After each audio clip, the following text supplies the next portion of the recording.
In previous lecture, we have studied about biology, that what is biology and what is the meaning of biology and what is the definition of biology. After that, we have studied about two main branches of biology, that is botany and zoology. Botany and zoology में जब पढ़ी थी हम branches, तो मैंने आपको बताया था ये दो मेन ब्रांचेस हैं बायो की. इसके बाद फर्दर बहुत सारी ब्रांचेस हैं की, जो कि हम अभी डेफिनेशन वाइज स्टडी करेंगे.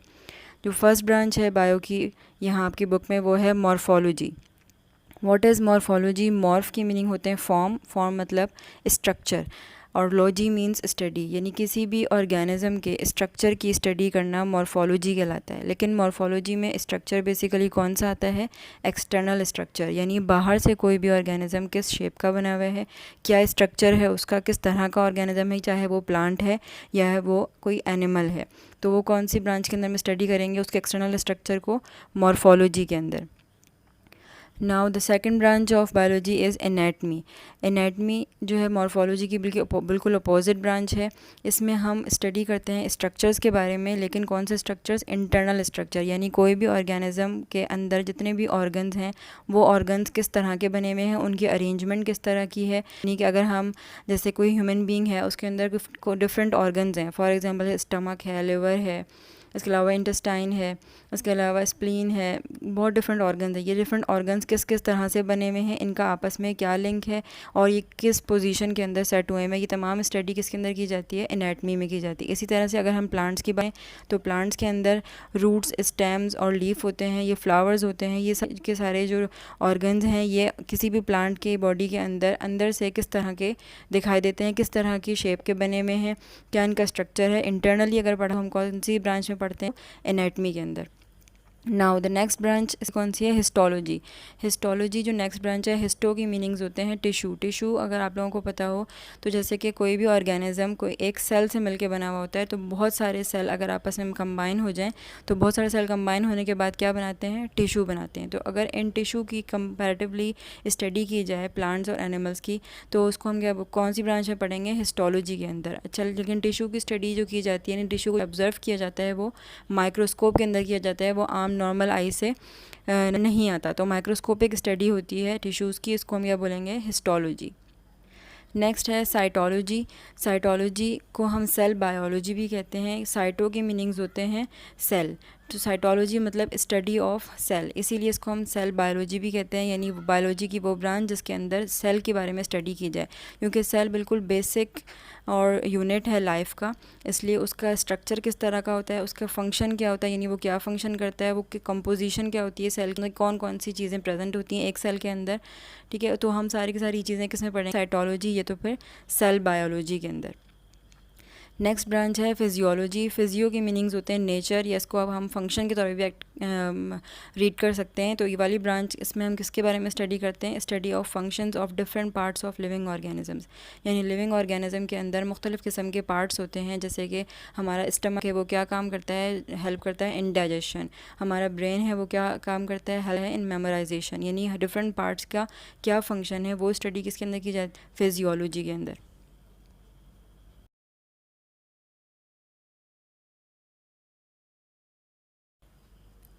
The next branch is ecology. Eco means home, and logy means study. Eco is a Greek word and the meaning of eco is home in English. ठीक है, इंग्लिश में इको के meanings होते हैं home.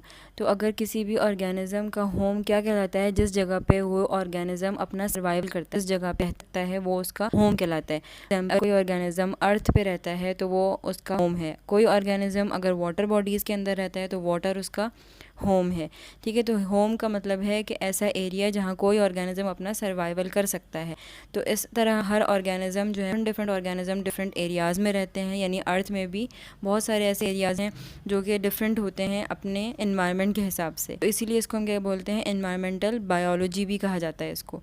यानी अगर कोई ऑर्गेनिज्म ने जिस एरिया में रह रहा है, उस एरिया का क्या टेम्परेचर है, वो एरिया उसका मीडियम क्या है, वाटर है, एयर है, क्या मीडियम है उसका. ठीक है, और उस ऑर्गेनिज्म का उस वहाँ के रहने वाले दूसरे ऑर्गेनिज्म के साथ और दूसरे नॉन लिविंग इन्वायरमेंट के साथ क्या रिलेशनशिप है, ये सब हम किस में पढ़ते हैं?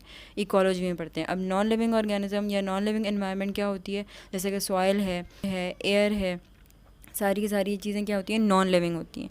तो ऑर्गेनिज़म का और उस ऑर्गेनिज़म वहाँ रहने वाले ऑर्गेनिज़म के साथ क्या रिलेशन है, ये हम कौन सी ब्रांच के अंदर स्टडी करेंगे, इकोलॉजी के अंदर, या तो फिर इसको क्या कहा जाता है, एक और name environmental biology.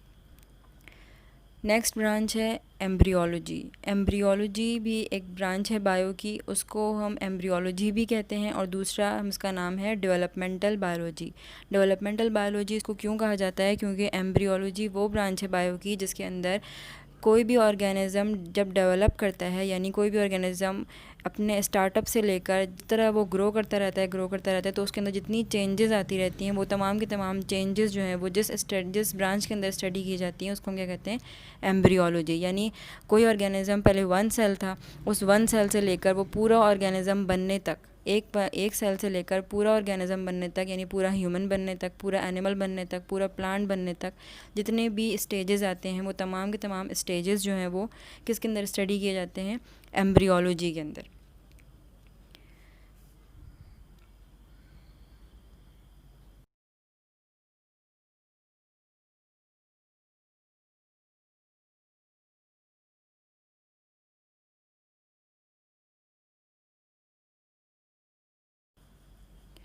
Now taxonomy is another branch of biology. Taxonomy भी 2 वर्ड से मिलकर बनी हुई है, एक है टैक्सा और दूसरा है नोम्स। टैक्सा का मीनिंग होता है अरेंजमेंट, या इसको हम ग्रुपिंग भी कह सकते हैं, या इसके अलावा हम इसको क्लासिफिकेशन भी कह सकते हैं। और नोम्स के मीनिंग होते हैं वो लॉज, ये वो रूल्स जिसके ज़रिए से कोई भी ग्रुप्स को नाम दिया जाए, नेमिंग की जाए उनकी, तो वो नोम्स कहलाता है। तो टैक्सोनॉमी वो ब्रांच है बायो की जिसके अंदर ऑर्गेनिज़म्स को देख कर कि कौन सा ऑर्गेनिज़म किस से सिमिलर है उनकी क्लासिफिकेशन की जाती है। जिस तरह से मुख्तलिफ़ क्लासेस होती हैं एज वाइज ग्रुप की, जैसे स्टूडेंट्स हैं, अगर एज वाइज ग्रुप्स बनाए जाएँ तो उसके हिसाब से वो डिफरेंट क्लासेस में आते हैं, क्लास 1 2 3 4, क्योंकि उनकी सिमिलैरिटी क्या है, उनकी एज वाइज ग्रुपिंग है। इसी तरह से ऑर्गेनिज़म की डिफरेंट कैरेक्टर्स देखे जाते हैं कि वो मॉर्फोलॉजिकली यानी एक्सटर्नल स्ट्रक्चर, एनाटमिकली यानी इंटरनल स्ट्रक्चर, और फंक्शनली वो किस तरह से सेम है। तो सेम ऑर्गेन को एक ग्रुप में रखा जाता है और डिफरेंट ऑर्गेनिज़म्स को अलग अलग ग्रुप्स में रखा जाता है। फिर ग्रुप में रखने के बाद उनकी क्लासिफिकेशन करने के बाद उनकी नेमिंग की जाती है। नेमिंग मतलब कोई भी ऑर्गेनिज़म अगर हम देखें तो हर ऑर्गेनिज़म का नेम है, लेकिन साइंटिफिक स्टडी के लिए उनको डिफरेंट नेम्स असाइन किया जाता है ग्रुप वाइज, ग्रुप की बेस पे नाम दिया जाता है। ठीक है, तो ये सारे के सारे जो रूल्स होते हैं, या ये सारे के सारे जो ग्रुपिंग या क्लासिफिकेशन की जाती है, ये कौन सी ब्रांच के अंदर की जाती है, टैक्सोनॉमी के अंदर। नेक्स्ट ब्रांच है जेनेटिक्स। जेनेटिक्स एक ऐसी ब्रांच है बायो की जिसके अंदर हम क्या चीज़ स्टडी करते हैं, इनहेरिटेंस। इनहेरिटेंस के मीनिंग होते हैं, इनहेरिट का मतलब होता है transfer of parents to their next generation, यानी पेरेंट्स से कोई ऐसे कैरेक्टर्स जो कि पेरेंट्स से ट्रांसफ़र हो रहे हैं उनकी नेक्स्ट जनरेशन के अंदर, वो क्या कहलाता है, इनहेरिटेंस कहलाता है। अब इस इनहेरिटेंस को किस तरह से ट्रांसफ़र हो रहे हैं, उनके अंदर क्या क्या प्रोसीजर्स होते हैं, कौन कौन से रूल्स फॉलो किए जाते हैं, ये तमाम की तमाम स्टडी किसके अंदर की जाती है, जेनेटिक्स में की जाती है। नेक्स्ट ब्रांच है पैलियोंटोलॉजी। पैलियोंटोलॉजी एक ऐसी ब्रांच है, पैलियंट का मीनिंग होता है एंशियंट। एंशियंट मीन्स बहुत पुराना, ठीक है। और इसके अलावा इसमें बताया हुआ है ऐसे एनिमल्स या प्लांट्स की स्टडी की जाती है जो कि रिमोट पास्ट में, यानी कभी बहुत पहले ज़माने में हुआ करते थे, लेकिन वो साइंटिस्ट ने उनका पता किस तरह से लगाया है, ज़मीन में उनके कुछ फॉसिल्स मौजूद, फॉसिल्स का मतलब है बाकियात, कुछ रिमेनिंग्स मौजूद थी उन एनिमल्स की, यानी किसी का टीथ था, कि बोन थी, किसी का कोई भी ऐसा पार्ट था जिससे वो पता चलाया गया कि ये ऑर्गेनिज़म पहले प्रेजेंट हुआ करता था वर्ल्ड में। तो इस तरह की जो ऑर्गेनिज्म अभी प्रेजेंट नहीं है लेकिन पास्ट में प्रेजेंट हुआ करते थे, उनकी स्टडी क्या कहलाती है, पैलियोंटोलॉजी कहलाती है। अब पैलियोंटोलॉजी आपकी बुक के अंदर 2 पार्ट्स में डिवाइड की हुई है, पैलियोबॉटनी एंड पैलियोजोलॉजी। पैलियोबॉटनी के अंदर तमाम वो प्लांट्स स्टडी की जाएंगे जो कि पहले प्लांट्स होते थे लेकिन अब वो वाले प्लांट्स मौजूद नहीं हैं वर्ल्ड में, तो वो कौन से किसके अंदर स्टडी की जाएगी, पैलियोबॉटनी के अंदर। इसी तरह से वो एनिमल्स जो कि अब मौजूद नहीं हैं लेकिन पहले मौजूद हुआ करते थे, वो कौन से किस ब्रांच में स्टडी किए जाएंगे, पैलियोजोलॉजी के अंदर। तो पैलियोबॉटनी का मतलब है ऐसी ब्रांच जिसके अंदर हम फॉसिल्स के बारे में पढ़ते हैं, प्लांट्स और एनिमल्स के, जो कि पास्ट में हुआ करते थे लेकिन अब प्रेजेंट नहीं हैं। Now the next branch is biochemistry. Biochemistry नाम से आप लोगों को अंदाज़ा हो रहा होगा, बायो मीन्स लाइफ, केमिस्ट्री का मतलब है कि केमिकल एस्पेक्ट्स, यानी लिविंग ऑर्गेनिजम्स के अंदर बहुत सारे ऐसे प्रोसेस हो रहे होते हैं जिनके अंदर different different chemical process involve होते हैं। फॉर एग्जांपल हमारे बॉडी के अंदर कैल्शियम है, आयरन है, डिफरेंट मिनरल्स मौजूद हैं। ये सारे मिनरल्स हमारी बॉडी के अंदर ज़रूरी होते हैं। हम क्या करते हैं, फूड इनटेक करते हैं, पहले फूड लेते हैं और फूड लेने के बाद हमारे पूरे बॉडी के अंदर डाइजेस्ट होते हैं। डाइजेस्ट होने के बाद कैल्शियम, प्रोटीन, वाइटामिन अलग अलग हमारी नीड के हिसाब से हमारी बॉडी में डिस्ट्रीब्यूट हो जाते हैं। तो ये सारा का सारा केमिकल प्रोसेस होता है। ये केमिकल प्रोसेस जो कि लाइफ से रिलेटेड होता है, ये स्टडी किया जाता है किसमें, बायोकेमिस्ट्री के अंदर। Now the next branch is microbiology. Microbiology, micro means very small, यानी ऐसी ब्रांच बायोलॉजी की जिसके अंदर ऐसे ऑर्गेनिजम्स के बारे में पढ़ा जाए जो कि बहुत ही ज़्यादा स्मॉल होते हैं। स्मॉल से मुराद ऐसे ऑर्गेनिज़म जो कि हमें नेकेड आई से, यानी नॉर्मल आई से हमें नज़र बिल्कुल भी नहीं आ सकते। हमें इसके लिए माइक्रोस्कोप की ज़रूरत पड़ती है। फॉर एग्जांपल वायरस, बैक्टीरिया हैं, फंजाई, एल्गी वगैरह, ये सारे ऑर्गेनिजम्स जो हैं माइक्रोबायोलॉजी के अंदर स्टडी किए जाते हैं। The branch and the last branch is biotechnology. Biotechnology means ये ऐसी न्यू ब्रांच है, बहुत लेटेस्ट ब्रांच है बायो की। इसके अंदर क्या किया जाता है कि जो लिविंग थिंग्स हैं उन लिविंग थिंग्स को मैनिपुलेट किया जाता है। मैनिपुलेट का मतलब होता है ऑल्टर करना, चेंजेस करना, यानी लैब के अंदर डिफरेंट टेक्निक्स इस्तेमाल करके उसको चेंज किया जाता है लिविंग थिंग्स को, और उसको यूज़ किया जाता है ह्यूमन के लिए या एनिमल की आसानी के लिए या उनके फ़ायदे के लिए।